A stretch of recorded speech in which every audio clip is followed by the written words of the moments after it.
Donc Svetlana est la maman d'Olga. Elle vit à Moscou, donc elle a connu toute la période du communisme, les changements dans les années 90, et puis aujourd'hui une nouvelle société.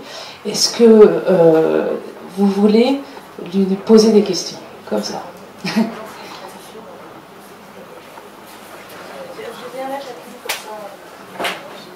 Oui, bonjour. Je voudrais savoir si le fait d'avoir vécu dans une société très contraignante, donc d'avant 90, a développé chez le peuple beaucoup de créativité. Est-ce que de votre point de vue, il y avait beaucoup plus de créativité à l'époque, ou plutôt aujourd'hui que les gens sont plus libres?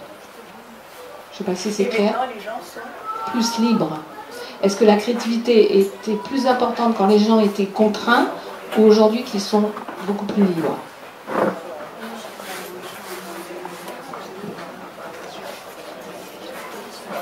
Alors, pendant qu'elle traduit, Svetlana était professeure de géographie à l'université et elle est aussi peintre artiste. Hein, donc elle était vraiment dans le milieu intellectuel russe.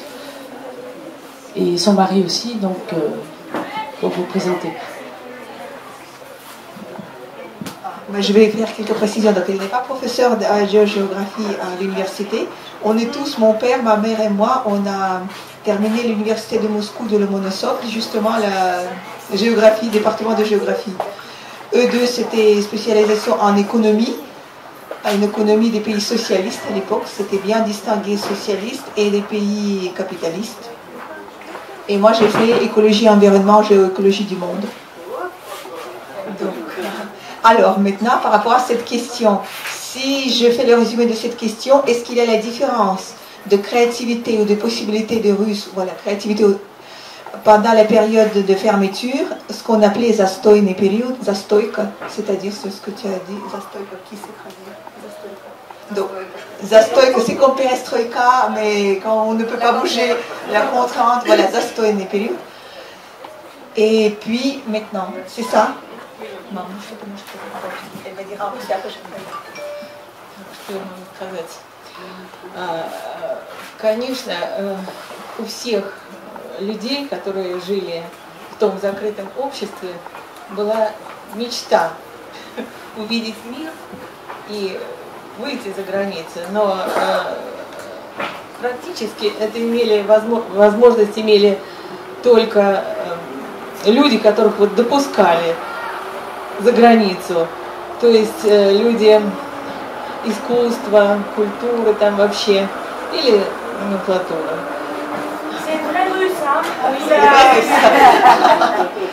Alors, pendant cette période de fermeture, les gens, ils avaient envie, bien sûr, d'aller voir qu'est-ce qu'il y a à l'extérieur. Mais on n'avait pas le droit. Les gens ordinaires n'avaient pas le droit.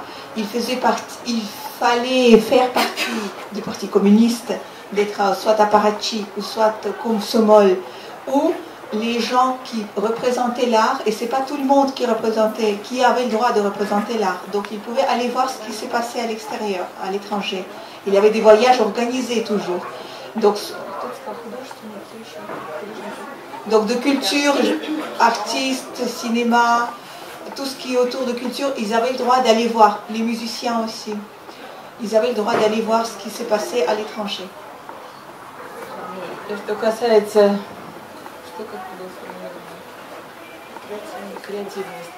креативность, она, мне так кажется, что она вспыхнула, и люди стараются вот вынести все это вот наружу. Поэтому очень много, как известно, художников оказалось теперь уже и в Европе, и в Америке.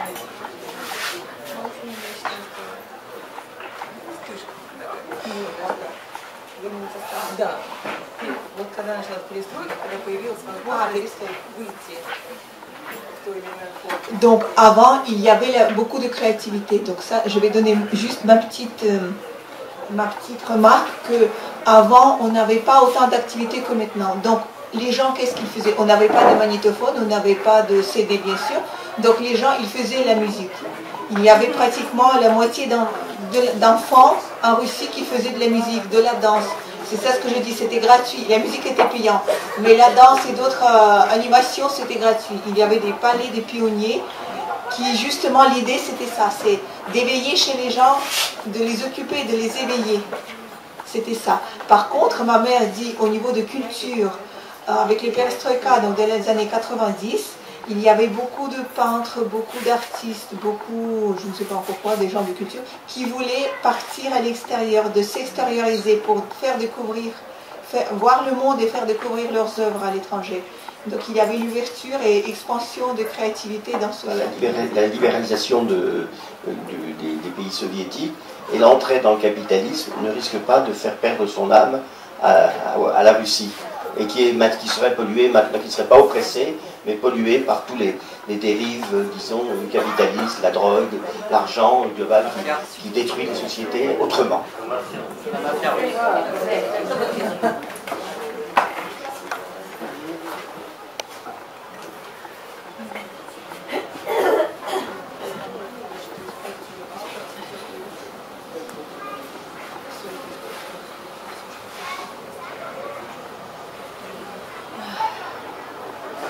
Конечно, следует признать, что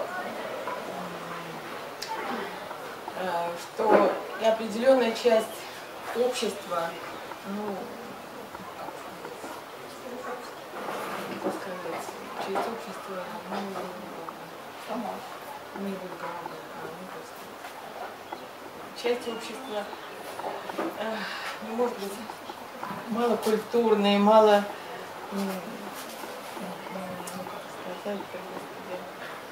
Конечно, эта часть общества, она тоже устремилась на Запад. И, к сожалению, можно сказать, дискредитирует русскую нацию. Вот. Ну, это те самые, кстати, эти богатые новые русские, которые сумели разбогатеть и которые, в общем-то, малокультурные. Вот в этом смысле можно сказать, что сломалась, да, часть общества сломалась.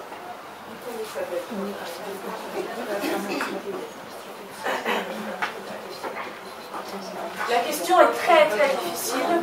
Donc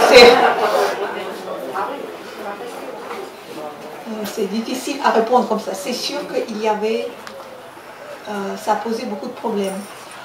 Ты говоришь, проституция, наркотики, ну все это было, но в скрытой форме. А теперь, может быть, они все раскрылись.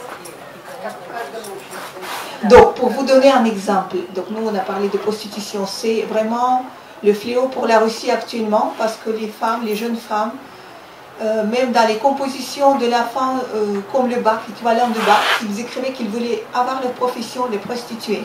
Donc là, ça fait réfléchir, c'est la catastrophe. Et ça, c'était il y a, donc on est quoi après les perestroïka, donc il y a dizaines d'années, dans la fin des années 90, qu'il y avait les résultats comme ça. Donc les jeunes filles ne voyaient pas gagner leur vie autrement.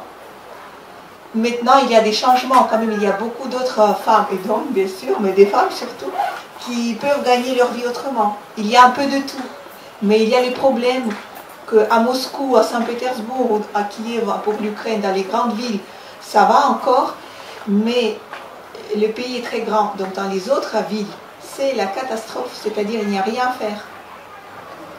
Et les filles, elles viennent, ils ont ce moyen, vous avez vu peut-être beaucoup de reportages, ils vont dans les autres pays, ils sont vendus pratiquement comme les esclaves. Voilà la prostitution, mais esclavage. Voilà, il y avait ce problème-là. La drogue, tout ça, ça existait, mais c'est devenu plus important. L'alcoolisme en Russie, c'était toujours et ça reste toujours. Et surtout de nouveau, pas forcément à Moscou, malgré que ça existe, mais dans toutes les autres villes qui sont éloignées, ils n'ont rien à faire. Leur temps n'est pas occupé. Qu'est-ce qu'il y avait encore dans la question? Voilà, ça, l'âme. Et en même temps, il y a l'âme slave parce qu'il y avait l'essor de la religion.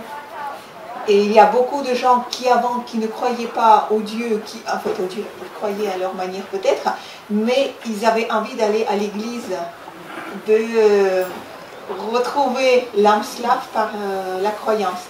Et c'était aussi la mode pour certains. et la vraie croyance pour les autres. Mais il y avait cette liberté d'accéder à cette croyance. Je ne sais pas si j'ai pu répondre. Svetlana, tu as dit tout à l'heure que les artistes avaient très envie de montrer leurs œuvres à l'étranger. Et j'aimerais savoir, pendant la période communiste, quelle était leur liberté d'expression. Est-ce qu'ils devaient correspondre au niveau politique ou est-ce qu'ils avaient aussi une marge d'expression personnelle?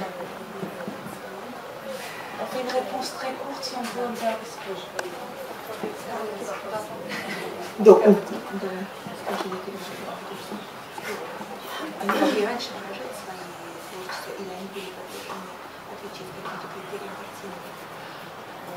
Ну, в советское время, конечно, были определенные рамки. Ну, например, художник, пресловутый социалистический реализм. donc il y avait l'obligation quand même. Donc il y avait ce qu'on appelait réalisme de socialisme.